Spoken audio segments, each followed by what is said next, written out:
will accept it. Mhm.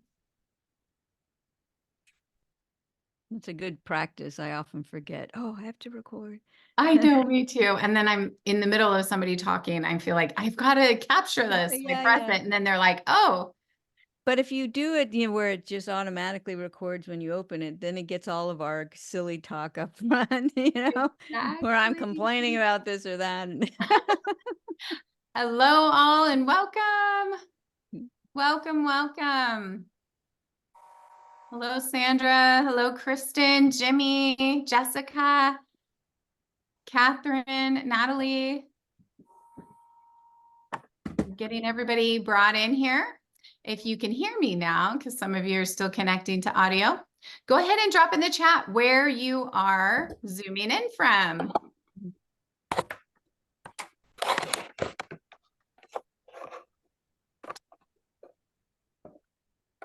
Hello, Rebecca, Louise.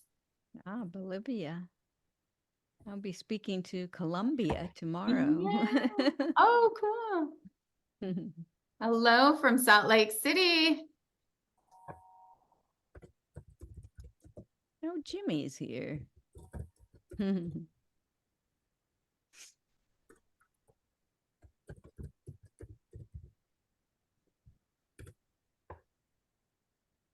All right. And we're letting us know in the chat where you are. Wow. France, Istanbul. So great. Looks like you have some fans in here, Marcia. They've seen you before. Welcome, everybody. First day of ICF Coaching Week. We're excited you're joining us to kick off this week. Hello. So great to see everybody. Ukraine, hello. Welcome. Oh, So glad to have you. Saturday, I presented to Ukraine. That was nice. Yeah. Hello. We've got South Florida, Texas, France. Hello. Istanbul. Great to have you. This is so exciting. Welcome to our little corner of the world, ICF High Country. I'm one of the High Country program directors. So I will be your host today as Marcia jumps in and speaks to us today. Laguna Beach, hello. Is it Petra? Hello, hello. You're world renowned, Marcia. Because I guarantee they didn't just find us through ICF High Country. Hello. Okay, I got everybody so far. Welcome, welcome. We are going to jump right in because we only have 1 hour to be able to hear from our amazing speaker, but I'm going to continue admitting people as we are getting started. Go ahead and drop in the chat where you're coming in from. Hello, all the new people that are coming in. Hello. Give it a few more minutes. Hello, Kim. Perfect. Go ahead and mute. You don't mind. Go ahead and clear off your spaces. Get a piece of paper. I'm already taking notes. Marcia and I had like a little pre-chat, so that was pretty fun. Okay.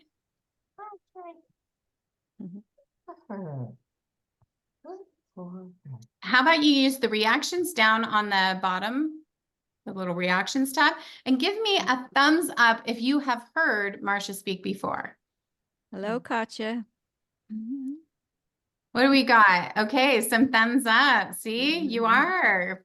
People know who you are. That is so great. Thank you for coming back. Thank you, Marcia, for coming and sharing your brilliance with us. Okay. If you haven't already, some are just joining. We got a handful of people still joining. If you didn't hear me before, drop in the chat where you are calling in from. I was telling Becky before you all came on how at the very beginning of the ICF, we really debated, should we be global, or that's going to be really hard to create an international association with different fees, currencies and all of that. And But actually, we didn't have a choice because we already had people that were joining ICF from many, many places in the world. So we said, okay, we have to go with the flow. And so it's amazing to me from back then when we just started. I said we couldn't even dream it would be. Okay, haydi. Dersler, ciao, ciao. Go ahead and mute as you're coming on. Thank you. Welcome. Hello, Chris. Hello, Amber. If you haven't done it already, go ahead and drop in the chat where you're calling from. We've got people from all over the world joining us today. So this is very exciting. Marcia, this is the largest. I've been doing this chapter for the last couple years. This is our largest event we've ever had, and internationally. So welcome to International Coaching Week to all of you. Thank you for joining in. We are looking forward to having you. Hello from California, Dubai. So great to see you.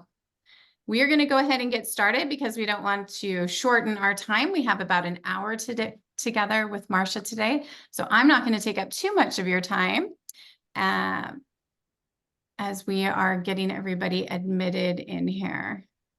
And they are still coming in here. And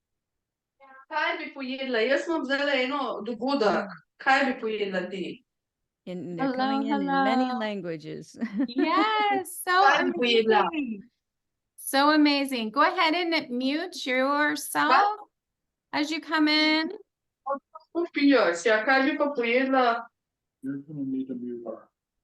Maybe you could mute some people. Yes. Yeah. Okay. Becky, do you want me to co-host or something so I can like mute people? That would be great. Okay. Fabulous. Was that Mariana? Yes. Okay, let me Yeah. find you. Okay.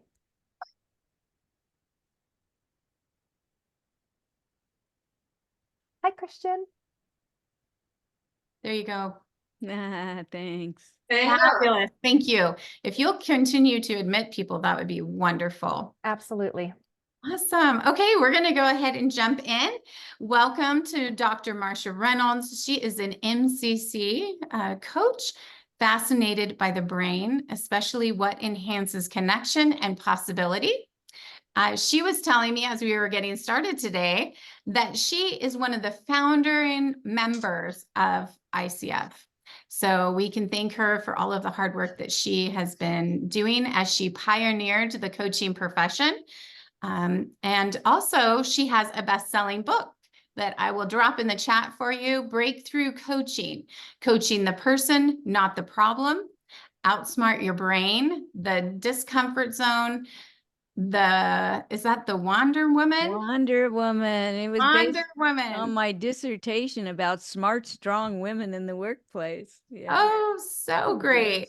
So Marcia holds a doctorate in organizational psychology and 2 master's degree in learning and communications. She's passionate about coaching, how coaching contributes to making the world a better place for all. And so thank you all for joining us. Thank you, Marcia, for taking the time to be with us today. And I just hand it over to you.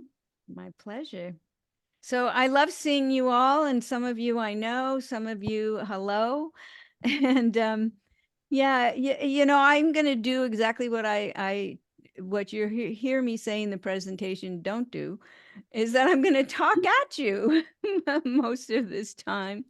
And there's always so much that I want to give you because I keep learning and wanting to share. So even with breakthrough coaching, when I decided to write that, it's in a similar format as Coach the Person, Not the Problem.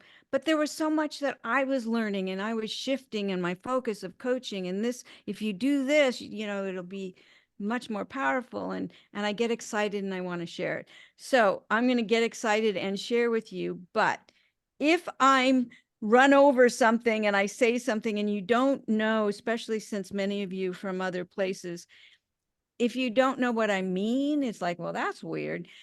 Just drop a note in the chat, your question. Becky's going to monitor that, and she has my full permission to interrupt me if it's a clarity question.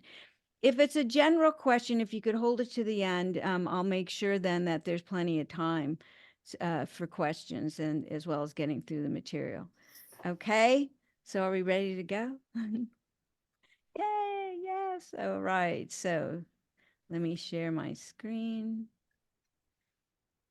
I always pride myself of how well I can steal logos off the internet. So yeah. One of the things I've been asked lately in speaking, especially as when I've been doing some of the live conferences lately, which I'm so excited that we've gone back to live for some of the events. I'd much rather be with you than just virtually. But the whole conversation, I especially for coaching.com, I'm just starting to do a deep dive mastery program. We had an inaugural session and then we're going to do it again twice this year. And the whole concept of, do you ever get uh, almost like complacent in your coaching and maybe sometimes go back to old habits or, am I still excited about coaching? And I say that it's about creating those special moments that when we see the light in their eyes, that keeps us going is why we coach, of remembering why we are here. So I want to talk a little bit about breakthroughs. Why is it that the more you can create this, the more fulfillment that you get as a coach? So I want to say that when I was a girl, they labeled me as precocious. I think that was just a word because they didn't want to say annoying. But I was actually always getting in trouble for talking to people and ended up in the corner of every single one of my grade school classes. Marianne, I see you shaking your head. You know the corner well too. And yeah, and what was interesting is when my mother passed, I found all my report cards from grade school in this drawer. And so many of them had comments like this, she's really smart, she gets good grades, but she needs to improve control. She has a social problem in relation to her talking. But honestly, I think besides the fact that maybe they felt interrupted or dismissed by not paying attention to them all the time, I ask questions. In my culture, my household, we were taught to ask questions, to question what people give us. Like, how do you know that to be true? Tell me what brought you to that belief. I've been doing this since I was a child because that's what I was taught. However, when I would say that to teachers, they didn't like it. I was even kicked out of a graduate class because of that. It's like he said, you're insubordinate. And I'm like, I was just questioning. One of the great things, I was teaching a class in Denmark and they were really challenging me and I was worried. And the head of HR said, oh, don't you know that's how Danes learn? They always challenge the teachers. I'm like, I should have been a Dane. So there was one teacher, though, that really got me. It was the 7th grade, and I remember her greatly, Miss Wickware. I remember her sense of humor and how she didn't put me in the corner. She just put me next to her desk and said, here, talk to me, and question me all you want. It's like, for the first time, I felt seen. And I think that's the great value that coaching gives people. All of us want to be seen. We want to see me, who I am, regardless of what it is I do, whether you judge it or not. We want to be seen. We want to be accepted for who we are. And we want to be respected for that, not made wrong. And one of the other things I think is really critical, and this is why we want to remember this in coaching, um, we want people to feel they know things and they're important. And that's the thing, the distinction of coaching.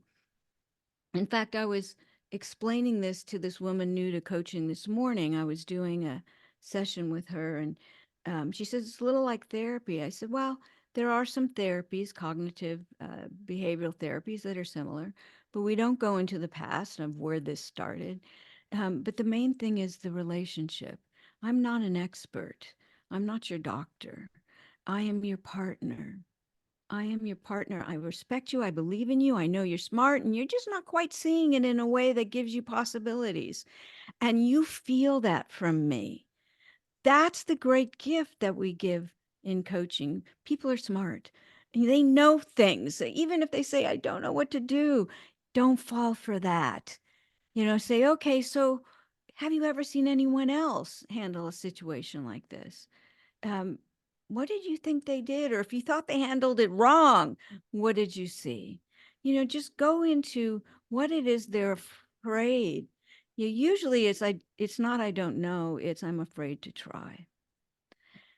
So this is really important. We see people, we recognize and help them claim their best selves, which then leads to clarity, seeing beyond what they see right now. And with that clarity naturally comes a confidence to move forward. What I love about coaching, so I ran training departments for 16 years in companies. That's the world I came out of. My second master's in instructional design. So that's why I say, I'm going to talk at you, which is kind of my habit. And I want you to have everything I know.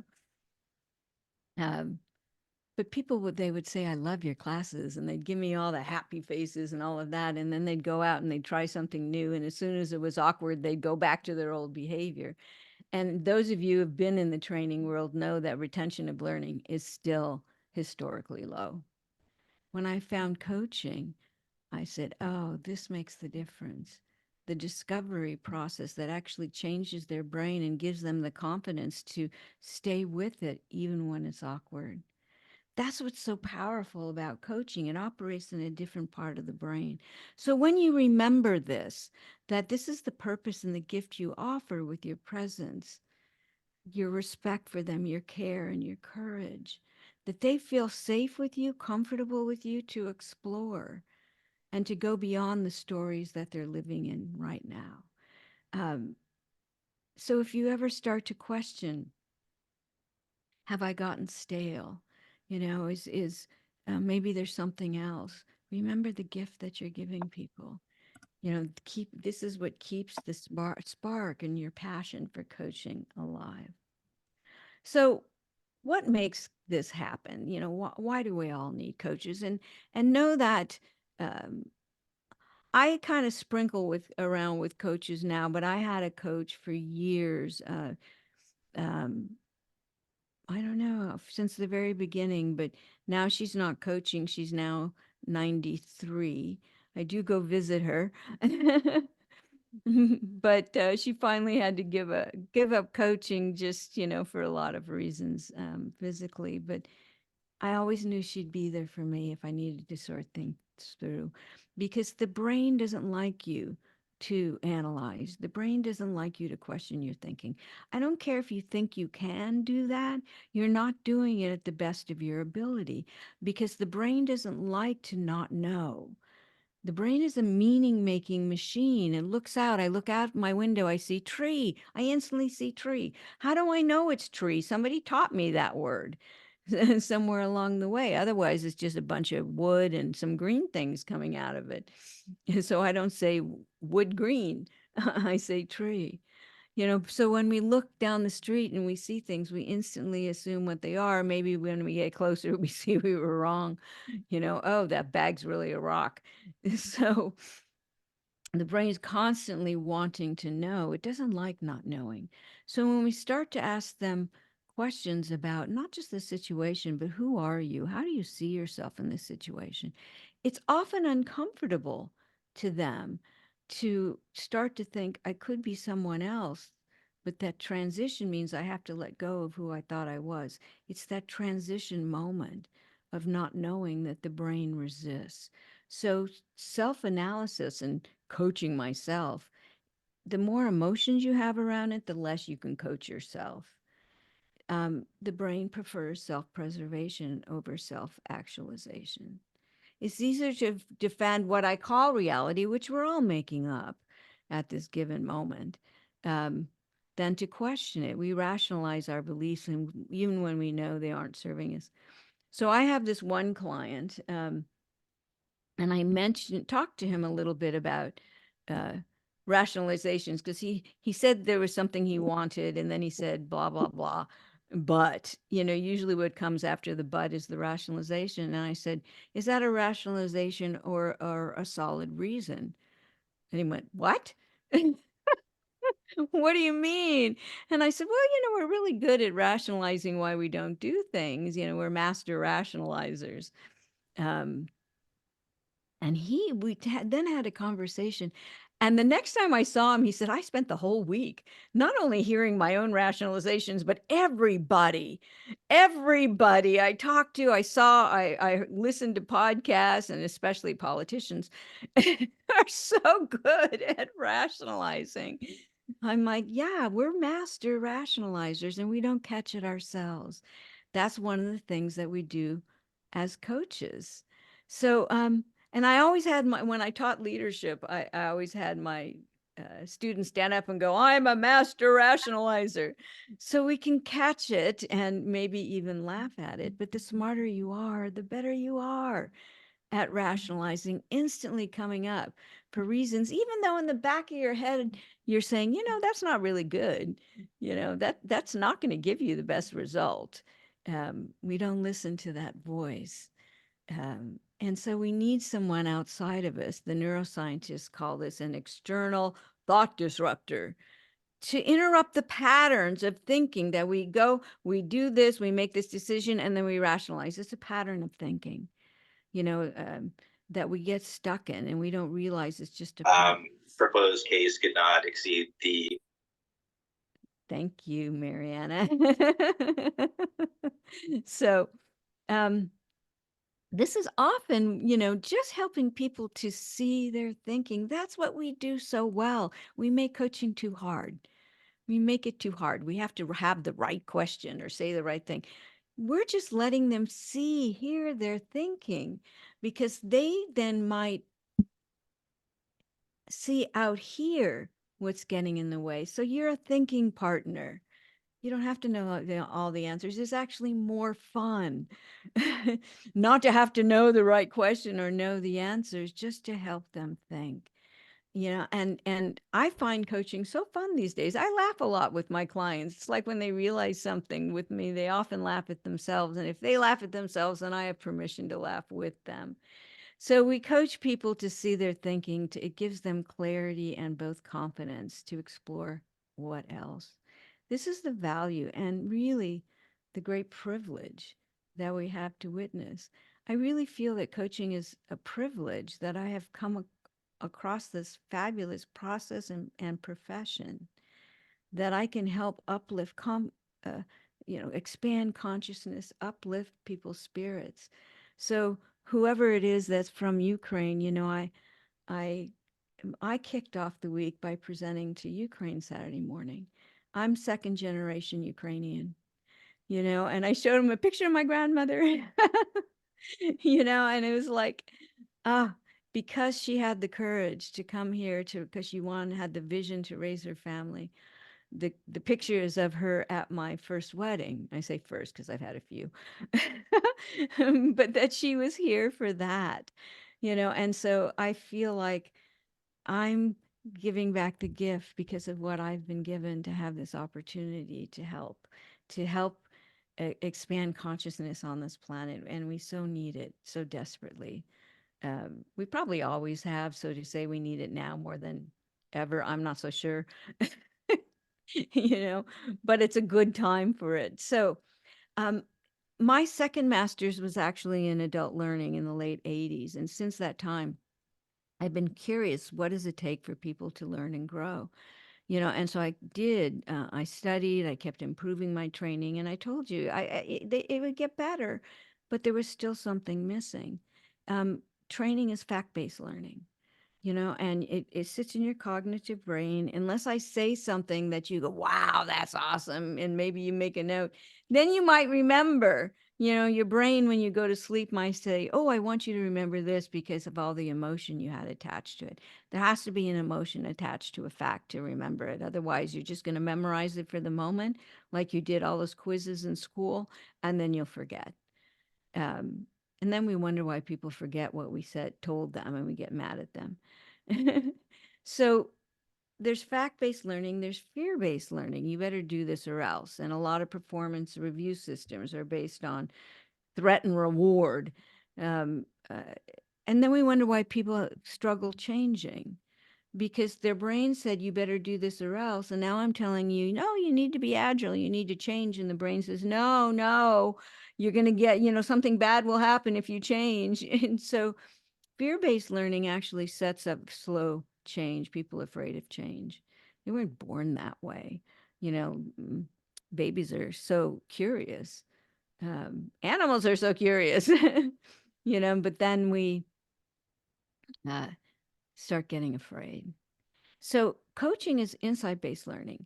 It happens in the middle brain. I'm going to show you that in a moment, that breakthrough, that aha, where we expand their perspective of self in the situation.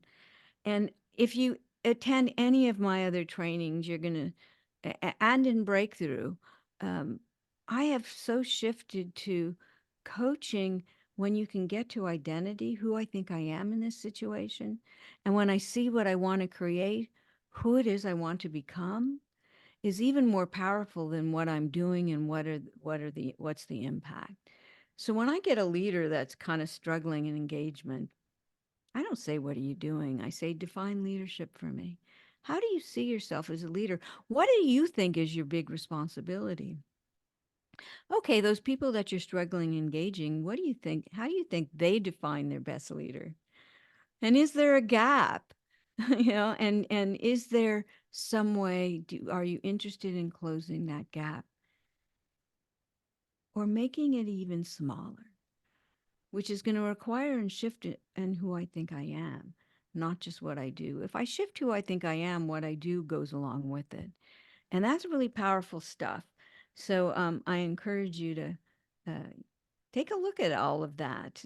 Try it out. And don't generically just at the beginning say, well, so okay, what's your problem? Well, who are you? It has to be in context. Once they fully define the problem, then you can say, so how do you define who you are in that picture? And even more so, once they really define what they want to create or have that they don't have now. So how do you see yourself in that picture? That's when you ask the who question. But I just want to briefly share this, and I'll give you the source of this study in 2022. And I'm showing it because I want somebody who's associated with a university or a research arm to pick this up. This is just with 16 people. They were managers and they had a similar problem. And they put a brainwave monitor on their head.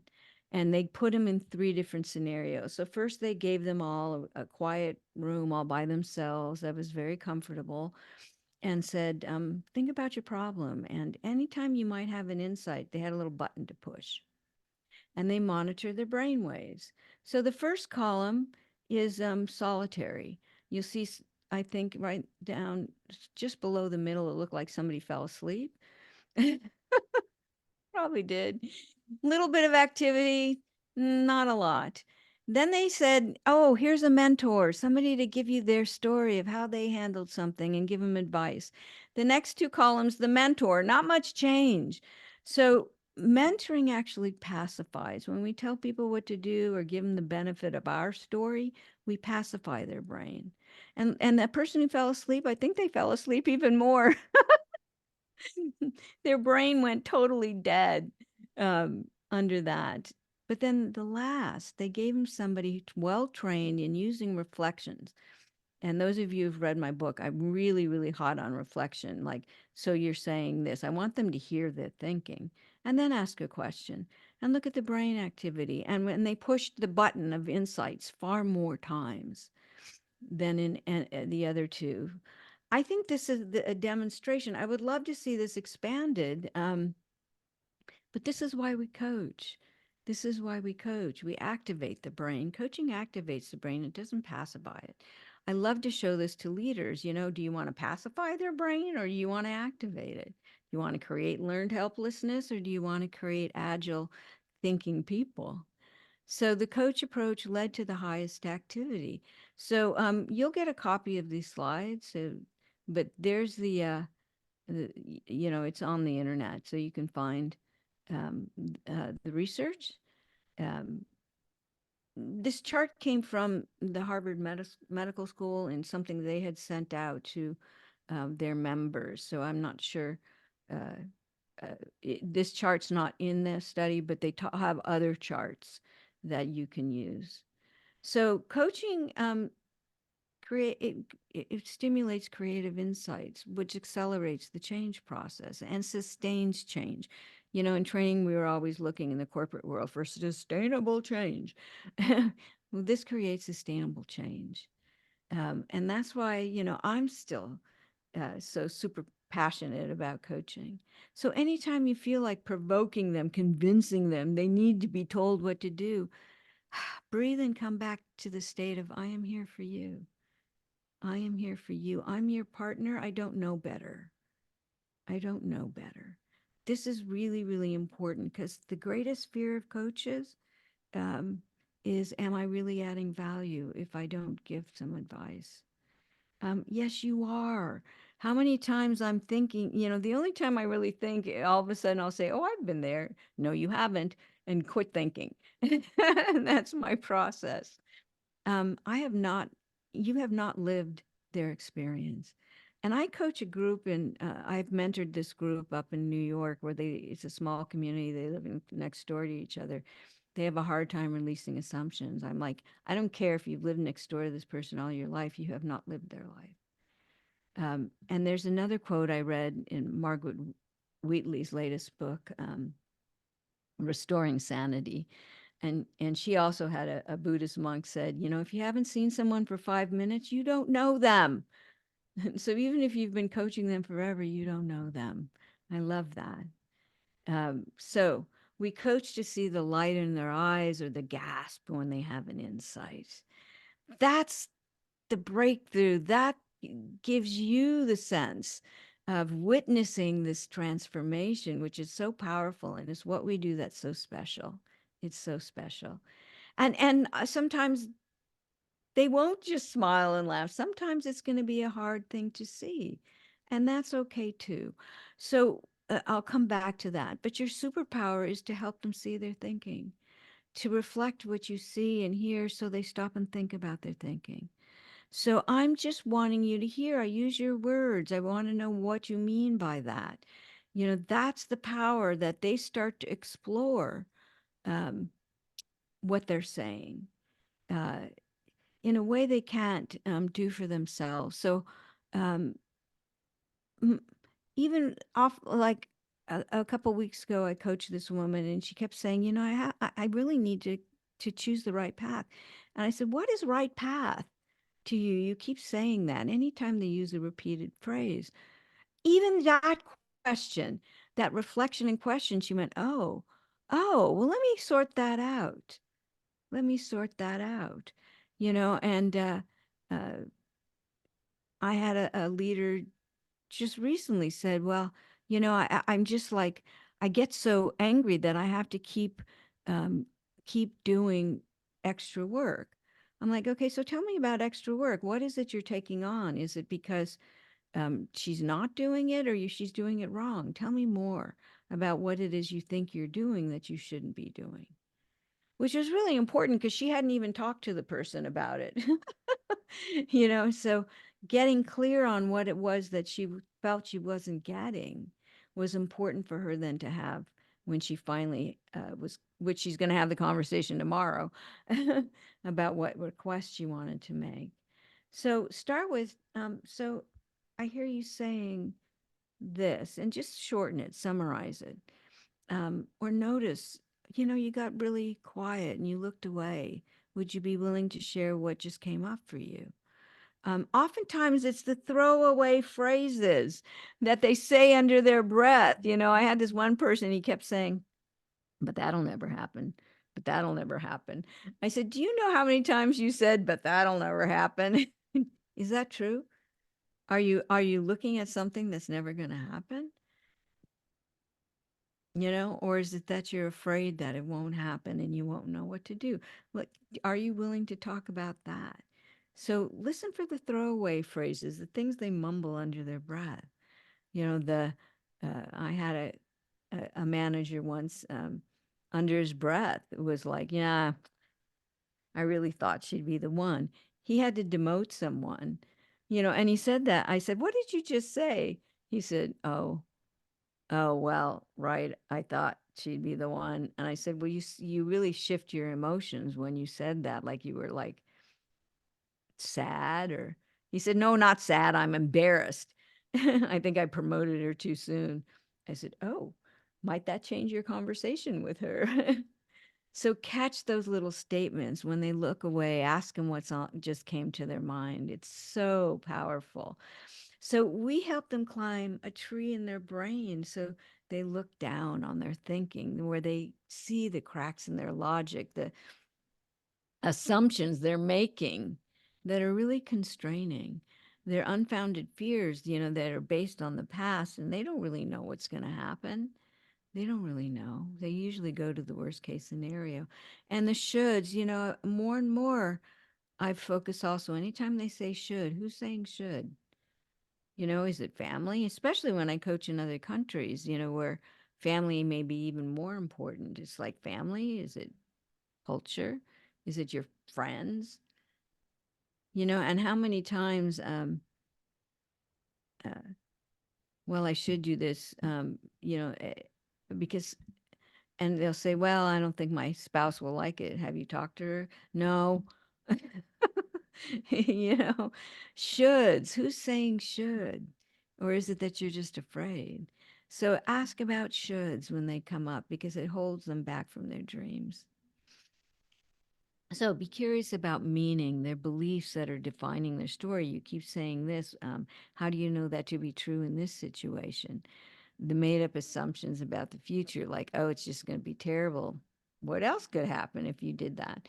How many times people don't want to make a request or have a conversation with their boss because they're just afraid to. But I always say, so is your boss going to fire you for this? Well, no. Okay, so he may get angry or irritated with you. What will happen next?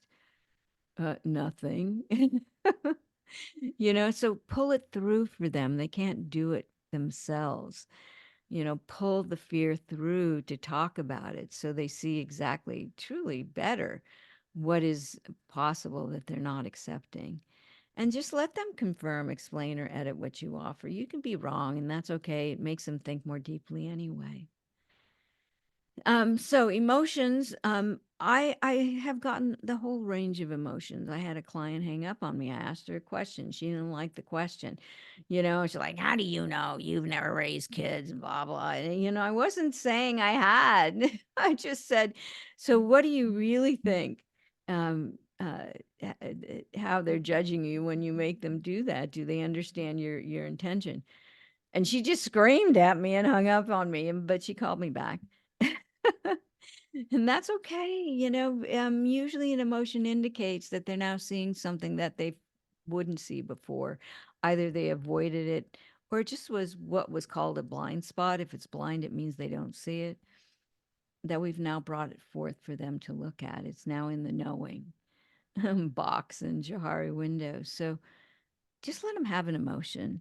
They might cry. Please don't jump in and fix them. Don't take care of them. If you're with them live, don't jump up and get a Kleenex. Wait until they're sniveling and then you might offer, would you like a Kleenex? But don't make them weak. They're already embarrassed for their reactions. So just, let them have it. You aren't there to make them feel better. You're coaching them to see better. And the emotion is part of the process of discovery. So yay. That's what I wrote 2 books back in the discomfort zone. That discomfort is because of the uncertainty that coaching brings forth. There's going to be discomfort. That's okay. That's good. Create discomfort. The best coaches make us feel uncomfortable. That's good. Let them squirm a little and then see what comes forth. So the question you should always be asking is what's getting in the way of this smart, capable, resourceful person from seeing their way forward on their own? So please don't ever accept as an agreement, oh, I really want to make a plan. They can go plan on their own. They don't need you. What's stopping them from making the plan? What is it that you're struggling with that you aren't sitting down and doing this plan on your own? Or I have to make a decision. Do you have to, what's holding you back? Are you afraid of the decision you'd like to make? um, Most people have already made the decision. They're just afraid to implement the decision that the option that they like. So just explore it. It's like, what will the decision give you? What are you hoping to get from the decision that you don't have now? Or, what's the plan? What is the outcome of the plan? What are you hoping to create with that that might give you the courage to sit down and create the plan? So what is it they want or that they don't have now is what you want to coach to. But all of this is going to require that you walk in the door or open the Zoom and they instantly feel safe with you. They feel safe. Safety creates trust. I know the competency is trust and safety, but I think you're not going to trust them if you don't feel safe. So it's safety and trust. So what is it that you need before you even go in? I had a wonderful comment this morning on LinkedIn where this woman said, oh, you know how you always talk about head, heart, and gut. I sat before a session and I opened my head, my heart, and my gut. And oh my God, it was such an amazing session. Thank you. And I was so happy that she actually did that before she went into coaching so she could come in and create psychological safety from the very beginning.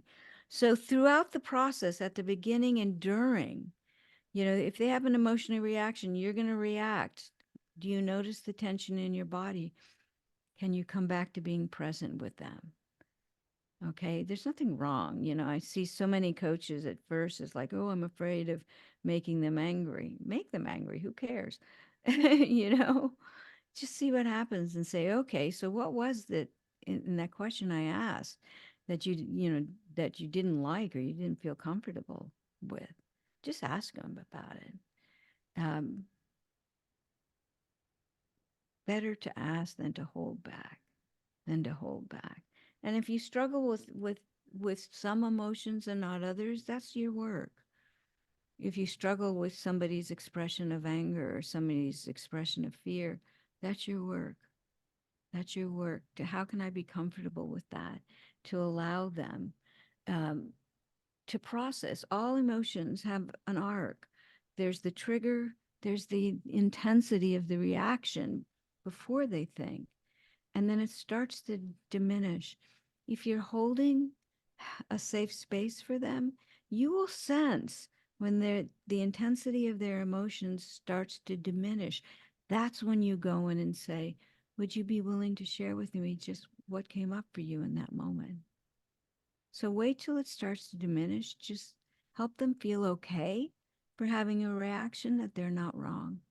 So, there's a lot of work that I have done because people have sent me a lot of research. So if you go on this web page, Coach the Person Resources, if you go to my website and even just put it in the search, in the middle of the page, there's a visualization, both written and audio. So you can start practicing this since we don't have time to go through the exercise here, but don't think. You're curious. Thinking's the enemy of the coach. Open your mind, and then you're going to have a secondary. Either you're better at opening your heart than your gut. A lot of coaches have a hard time with their gut because they're carrying helping people, and it's hard for them to be courageous. Or some of you are like me that just kind of jump over the cliff and then look down. So I've been a risk taker all my life. So I come from courage, but I worked in male companies for years and I shut down my heart and I had to reopen my heart. So please work on this. This is what creates psychological safety from the moment they see you. energetically. It's not what you say, it's how they feel with you, which is so important. And know we're all judgy people. The brain needs to protect you. And so it judges. It judges right, wrong, good, bad. We react to people before we think. We assume we know what they mean without asking what they mean. How does this relate to what they want? And we leap to thinking we know what's best for them. No, we don't. Just stay with it. Don't think. You know, and people often ask me after a demo, what were you thinking in that moment you said that? I'm like, I don't think I was. I probably don't even remember, but let's look at why I might have asked that question, what might have come up in that moment. I've worked really hard not to be in the zone, you know, like the athletes, they're not thinking. I interviewed a bunch of athletes about 20 years ago for a program, and they said, we don't use self-talk. That doesn't work. Then we're in our head, you know, and if I say, you're a winner, my brain's going, no, you're not, you're a loser. And then I choke. So they were all taught to drop their awareness to the center of their body, your gut, your point of strength, your courageous place, and just feel their body moving. And if they had any tension, to breathe in and release it. They did not think. And that's the best place for you as a coach. Practice all you want, go through your training, but in the moment that you're coaching, just trust what you know right now, that you care for them and have a safe space for them. That's enough. When I look back at my testimonials the first couple of years of coaching, I'm like, I don't know what I was doing. It certainly wasn't great coaching, but they all loved the safe space. So provide that. Provide that. They will get somewhere. They will get somewhere. So use your presence to ensure they feel seen, understood, that they know things, that you respect them and value them. Give up knowing, be curious, feel curious. It's an emotion.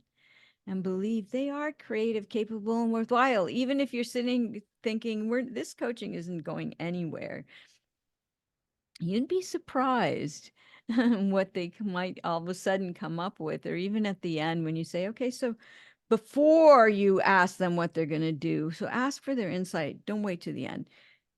Before you ask them, what are you now going to do by when? Just say, so what's it that came forward to you in our time together? Was there anything you learned? I'm amazed at what they tell me, that, oh yeah, this was so important and this, because I wasn't even sure. You know, and then, okay, so what are you going to do with that? By when? By when is the commitment? Could anything get in the way, or do you need any other resources? So believe in them. Believe in the human in front of you. We all want to be seen. All of our clients, they're saying, see me, understand, and accept me, and let me know I'm valued for what I know and can do. Especially if they were told you need to go get a coach. They need to feel this from you, because right now they may be a little raw from that request. So, did I, Becky, give you this PDF? Okay. So anyway, if you click on this again, you know, there's a PDF of toolbox of the highlights in my book. And for you being here in coaching week, you get a copy of this toolbox. Okay. So, Becky, if you, Mhm. yeah, you can We get, shared a couple in the chat already. okay, excellent. Great, because I got a whole bunch of presentations to do this week. I might forget. So with that, you know, I really wanted to be able to give you time to ask your questions, because there's so much that we learn in the interaction, not just me dumping things in your head. So who has a question or a comment? And please feel free to ask anything. And you can come off mute, or you can drop it in the chat and I can ask it for you, whichever is more comfortable for you.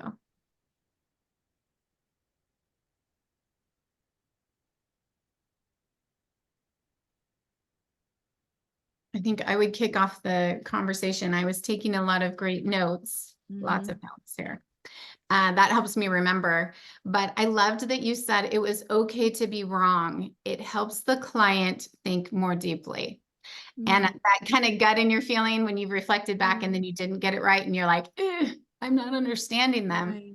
But yet at the same time, I loved how you said it helps them think more deeply. And I have noticed that in my own coaching, that then they were like, no, I think I would add this because maybe it wasn't exactly communicated correctly. So I really appreciated Yeah. that. You know, and I just want to say to that, you know, one of my other Marcia isms is they need you to be present when they need you to be perfect. I don't know, perfect coach.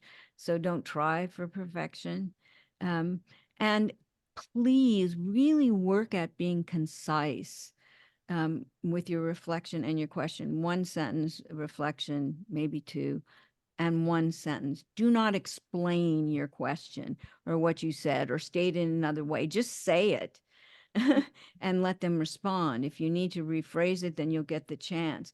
But if you sit there, you're going to lose them and they're only going to hear the last thing you said, if they even hear that. And I say this with force because how many coaches I work with, Katya would tell you that. I beat her up for that. And she's so good now and being concise, you know, so we really need to work on that. So thank you. Do you pronounce your name Luke? Lubna. Lubna. Lubna. Hi, Marcia. I can't wait to see you on Friday. We're excited to have you Oh, in in South South Florida. Florida. So excited. Me I have a too. client who insists on keeping me. However, I don't feel I Mhm. give the value because in every session, consistently, he wants to teach me when there's a pain point. The moment I know we're going to the complex situation, CEO, very smart, you know, all the stuff that comes with the hyperachiever. And yet he starts to tell me how to be a better coach. And, Oh, pushes it out and it becomes his NLP. Let me teach you this NLP. And that yeah. I'm not giving him value. I know Okay. that. I'm going to stop you right there. You've asked the question and I'm going to hold you to being concise. Have you shared this with him about, you know, when we coach, oftentimes we share the process, not just what's being said, but, you know, I just want you to know that, like sometimes I have clients, you know, we keep moving forward, then all of a sudden, boom, you jump backwards. We move forward, you jump backwards. Do you know that we keep coming back to that? Do you recognize the pattern? Okay. Have you shared this pattern with him? I believe I have. I should maybe share it more often or bring it back to that each time because it's very consistent. He's very Okay. consistent. Okay. Um, Um, okay. Okay. because So be I clear would on how I separate out his wanting to teach you something that may be of value to him, but maybe not to you, um, from the coaching. You know, to say, I know we're doing some coaching, it's still, you know, are you still getting value out of that? But whenever you break it to teach me something about NLP, I prefer we not go there because that's not part of coaching. How do you feel about that? Okay. So make your request clearly, concisely and clearly about what you want out of the session. And if he says, well, if I don't see you doing it right, then I'm gonna tell you, then just tell him your truth. You know, I don't feel comfortable coaching him when you do that. You know, and that you may need to call it. There's no reason why you can't fire a client. You know, if uh, for whatever reason that he feels he needs to do that, it's not fitting with your agreement for the coaching in the first place. Yeah, and I'm wondering if it's courage for me to fire him is the issue. Thank you. Ah, okay. Well, there's something to go to your coach with. Yes, thank you. Yeah, Thank you so much. you're so welcome. Carola. Hi, Marcia. Thank you so much for this. I have a question, and I was wondering how you would handle this. I work for a coaching company, and they basically send us clients from companies that are given coaching sort of as an incentive because they're high performers. Mhm. And I've been having these clients who are like, teach me everything about being a better leader. Mm. And I try to kind of dig in and see like what might be some challenges that you're facing to kind of get to a place where, oh, this is something they want to improve on or learn. But then I have one client where it's like, there's nothing. How would you handle that? Okay.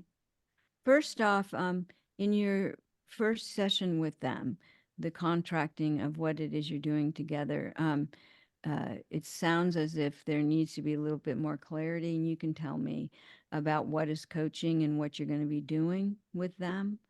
And so, because then you can always go back to, when you say, teach me how to do this, we agreed I'm not going to teach you, then Right. I'm going to coach you on specific things. So you keep going back to the original agreement.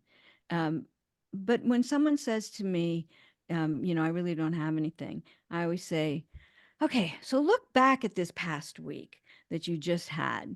Was there any moment where you had a conversation that just didn't turn out the way you'd like it to, or did something happen that you'd like to redo? They always have something. Oh, Mhm. yeah, this happened. So would you like to coach on that? Mhm. Would you like to coach on that? Or sometimes when I've gotten people that were told they needed a coach or were part of a leadership program, like what you're getting, I start with, what is it that you're doing right now that, uh, knowing that we all have areas to grow, what would you like to create, as a goal for you or a growth spot or whatever? I'm not here for the company or for anyone else, and there's confidentiality. I'm not going to tell them what's important to you. Yeah. So I had a client who was part of a leadership program, and he said to me, I don't want to be promoted. I don't know why they put me in this program. And they were told that they would be judged on coachability. So he says to me, I'm not coachable. I said, okay, you're not coachable in their terms. But what is it that you love about your job right now that they may have seen some potential in you to be a leader? He said, what I love the most about my job is when I help the new guys. This was actually a maintenance manager. When I help the new guys come in and I help them, know the ropes of the company and, get up to speed really quickly. I said, oh, so would you like to know maybe a little bit of how to do that better, to really like onboard people and have them real quickly be effective? He said, well, that would be interesting. And it was after a few sessions where we looked at what was happening in the context of the changes of the organization, because there were a lot. I said, tell me your definition of leadership. And he said, he went back, well, when you have this title. I said, no, not title. I didn't ask you title. Just what is it that you think? You said you didn't want to be a leader. What is it you think leaders do? And he said, oh, and he started defining exactly, of course, what he did for the new guys. I said, they see you as a leader. And he went, oh. And I love to tell you that at the end of our time together, they were having some layoffs in this organization. And one of his primary suppliers hired him to be a manager in a bigger city with better schools for his son. So he embraced that sometimes he's a leader. So, just play with them and see what's important. I always say, look, the company's paying for our time together. How can we best use it? Yeah. Yeah. Yeah. Thank you. Great. Thank you. Thank you for that question. So, we have time for another one? Mhm. Can I ask a question, Marcia? Yeah. When you said to be in the zone and to coach from a courageous place, I was just wondering, and you said that you don't think when you're coaching, no? I'm just wondering, you're not thinking, but you coach from with your guts, with your heart. So Yeah. if you could expand Process a little that. bit on that. Of course, my brain has to create language. Yeah, I pick up what's going on with them, and my gut, my heart sends signals to my brain, and it translates. Um, but I know about flow, Katja, and Csikszentmihalyi's work around flow state. This is flow state that I'm talking about, that being in the flow of the moment where, nothing else matters but this person, you and this person, and I'm just, here to pick up what you're giving me. I receive, I don't listen. I receive what you're offering. The better I am at that, the more the keywords and phrases are going to pop out at me at like, oh, there's one. I need to ask about that. It's going to be clear what I need to ask. You just get better if you're not thinking. If you think, you'll miss it. You'll miss it. They'll say something and boom.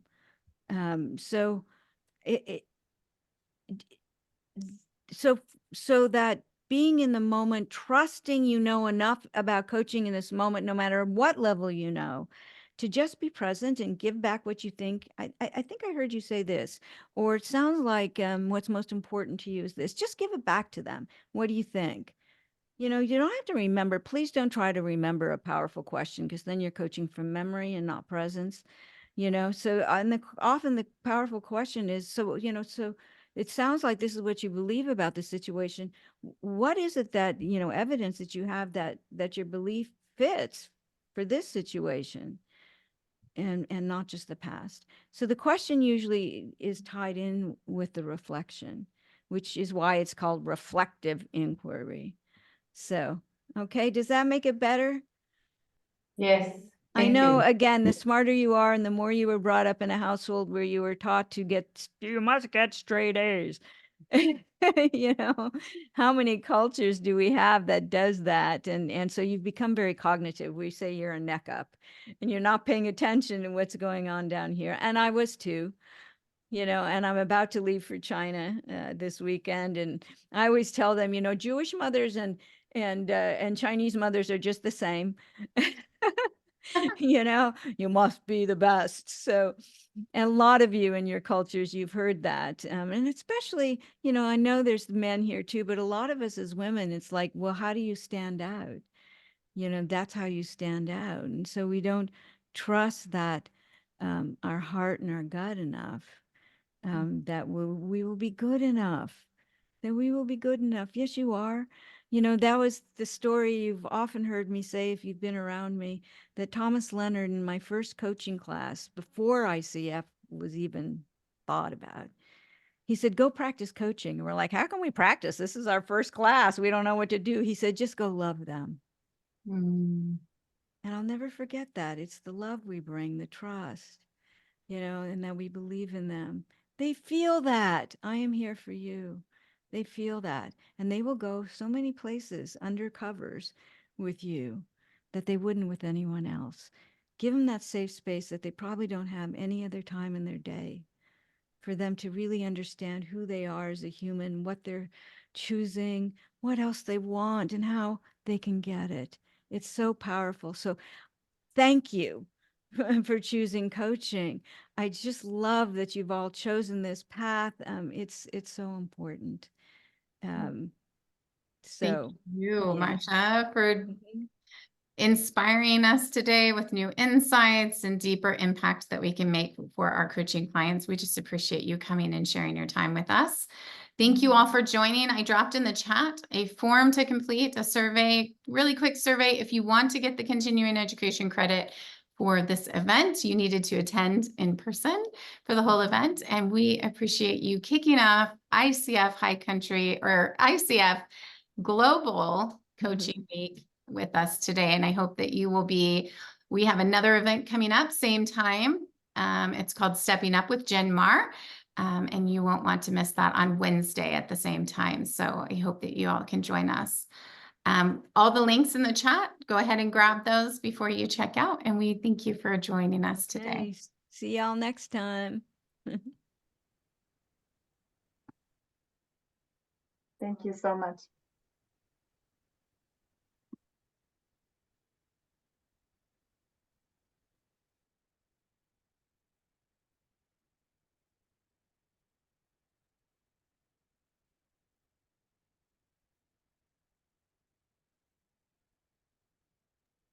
Thank you, Becky. It was very nice. Hello. Thank you. It was a very nice session. Thank you. Thank you I'll so see you much. again. Okay, yes, I will drop Bye the for now. link in here. Somebody, Happy International Coaching Week to yeah, all of you. I was We yeah. are just too wondering, busy. like, We run Coaching Week as well. Yeah. Okay, so whoever had asked me for that link, I'm gonna drop it in the chat, so don't leave yet, okay? okay, thank you. For the I link to will- register for Wednesday's event. So will you send us an email? Yes, yes. I was gonna drop it in the chat. I don't have everybody's emails. I Me registered personally. for that for Wednesday, I think, yeah? Yes. 15th, yeah. We'll see you again. Okay, I will drop this in the chat. It's the link right to the registration. If you register now, you should still be able to get it. There it is. Click the Okay, link thank and then it'll take you right to the registration page. Okay, and what did you say about logging in to receive credits or something? Yes, I dropped a survey into the chat. Let me grab that link. It is another link and it opens to a form and you just complete that. Right here. I'll drop it back in here.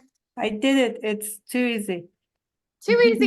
Yay, Yeah. that's what we want to hear. I did it. Yeah. Yes. Okay, so I dropped the form back in there. So if you just click on that link right there, it'll take you to a quick survey of today's event. Okay, thank you. And I put my email address there. So, I mean, I am on Marcia's email thing. That's how I got this. But I was just wondering if you could save that and just keep me abreast with stuff. Okay, if you do a registration, we'll send you a Okay, I've done information. that. Yes. Thank you so Thank you. much. See you on Thank Wednesday. you. Bye-bye. See you on Wednesday. Bye-bye. Bye-bye. Bye. I see there's a few more people still left. Anybody else have questions? Hi, Chris. Hi, just a thanks. Great session, I thought. Becky, Marcia's always wonderful. So Yes, it was I good to see, know. good to hear her again. Yes, absolutely. Very inspired. I was like, oh, I have so many good nuggets that I want to Yeah, keep in that's, mind. yeah, you call them nuggets, I call them little gems that were they Yes. give you that kind of aha moment, even without being in coaching with her. It's wonderful. Yes, it's so good. Thank you, Chris. You're welcome. Okay, I won't see you on Wednesday. I can't do Wednesday, but I will be following along through the week. Okay, sounds Take great. care. Bye. Thanks. Bye.